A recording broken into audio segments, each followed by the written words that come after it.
எல்லாருக்கும் வணக்கம். இன்றைக்கி நம்ம வீடியோவில் தாளிச்ச தோசை செய்ய போகிறோம். தோசை மாவு இட்லி மாவு வீட்டில் இருந்ததுன்னா மொறுன்னு தோசை வந்து இந்த மாதிரி செஞ்சிங்கன்னா ரொம்ப நல்லாயிருக்கும். கடலைப்பருப்பு, உளுத்தம்பருப்பு, வெங்காயம், பச்சை மிளகாய், கருவேப்பிலெல்லாம் போட்டு தாளித்து தோசை சாப்பிட்டிங்கன்னா ரொம்ப வாசமாக இருக்கும். பக்கத்து வீட்டில் இருக்கிறவங்க கூட 4 தோசை கேட்பாங்க. அந்த அளவுக்கு உங்கள் வீட்டில் என்ன டிஃபன் பண்ணீங்கன்னு கேட்பாங்க. மொறுன்னு தாளித்த தோசை எப்படி செய்யுதுன்னு பார்க்கலாம் வாங்க. ஸ்டவ் பற்ற வச்சு கடாயை வச்சுட்டேன். கடாயை நல்லா சூடு ஏறிடுச்சு. இப்போ ஒரு 5 ஸ்பூன் எண்ணெய் ஊற்றிக்கிறேன். கடுகு சேர்த்துக்கிறேன். சீரகம் 1/4 ஸ்பூன். கடுகு பொரிஞ்சிடுச்சு. உளுத்தம்பருப்பு 1.5 ஸ்பூன் சேர்த்துக்கிறேன். இந்த தாளிச்ச தோசைக்கு வந்து பருப்பு கொஞ்சம் அதிகமாக தான் சாப்பிட்றதுக்கு ரொம்ப நல்லாயிருக்கும், மொறுன்னு. கடலைப்பருப்பு 1.5 ஸ்பூன். இப்போ எல்லாம் பொன்னுவரெல்லாம் வறுத்துக்கலாம். பாருங்கள், பருப்பு நல்லா பொன்னுவரெல்லாம் வறுந்துடுச்சு. 2 பச்சை மிளகாய் இந்த மாதிரி பொடியாக கட் பண்ணியிருக்கேன்.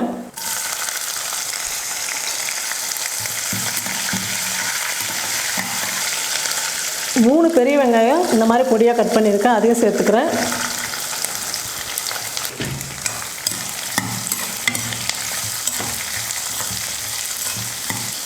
ஒரு சிட்டிகை மஞ்சள் தூள்.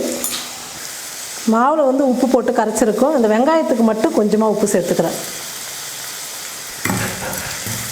இப்போ வெங்காயம்லாம் நல்லா வதங்கட்டும். ஒரு 5 நிமிஷம் நல்லா வதக்கிக்கலாம். கருவேப்பிலை கொஞ்சம், கொத்தமல்லி கொஞ்சம் பொடியாக நறுக்கியிருக்கேன், அதையும் சேர்த்துக்கிறேன்.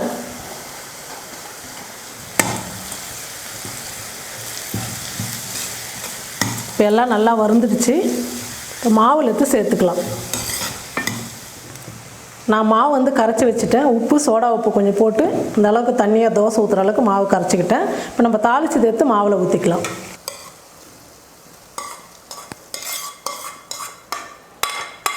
இப்போ நல்லா கலந்து விட்டுடலாம். தோசைக்கல் சூடு ஏறிடுச்சு. இப்போ தோசை ஊற்றிக்கலாம்.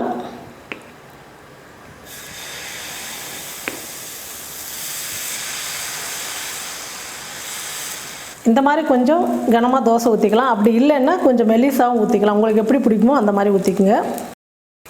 இப்போ மேலே வந்து கொஞ்சம் எண்ணெய் ஊற்றிக்கலாம். இப்போ ஒரு பக்கம் வெந்துடுச்சு தோசை, திருப்பி போட்டுக்கலாம்.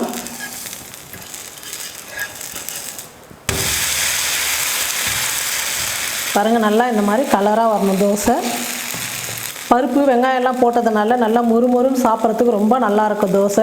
இதுக்கு சட்னி சாம்பார் கூட தேவையில்லை. வெறும் தோசையை சூடாக செய்யும் போதே நல்லா சாப்பிட்டுக்கலாம். வேணும்னா தேங்காய் சட்னி ரொம்ப நல்லாயிருக்கும். நாங்களாம் வந்து வெறும் தோசையை சாப்பிட்டுக்குவோம். இந்த மாதிரி சூடாக செய்யும் போதே சாப்பிட்ருவோம். அவ்வளோ நல்லாயிருக்கும் இது. இப்போ தோசை இன்னொரு பக்கம் வெந்துடுச்சு. இப்போ எடுத்துக்கலாம். பாருங்கள், தோசை எவ்வளோ நல்லா வந்திருக்கு. இப்போ எல்லா மாவும் தோசை சுட்டு எடுத்துக்கலாம். பாருங்கள், தாளிச்ச தோசை ரெடி ஆகிடுச்சு. இது போல் தாளிச்ச தோசை நீங்களும் செஞ்சு பாருங்கள். இந்த தோசைக்கு சாம்பார் சட்னி செய்கிற வேலை நமக்கு மிச்சமாகும். குழந்தைங்களாம் வந்து நல்லா விரும்பி சாப்பிடுவாங்க. இந்த தோசையில் நம்ம கடலைப்பருப்பு, உளுத்தம்பருப்பு, வெங்காயம்லாம் தாளித்து செஞ்சதுனால நல்லா மொறுன்னு சாப்பிட்றதுக்கு ரொம்ப நல்லாயிருக்கும். இதுக்கு சட்னி சாம்பாரே தேவையில்லை. செய்யும் போதே சுட ரொம்ப சூப்பராக இருக்கும் சாப்பிட்றதுக்கு.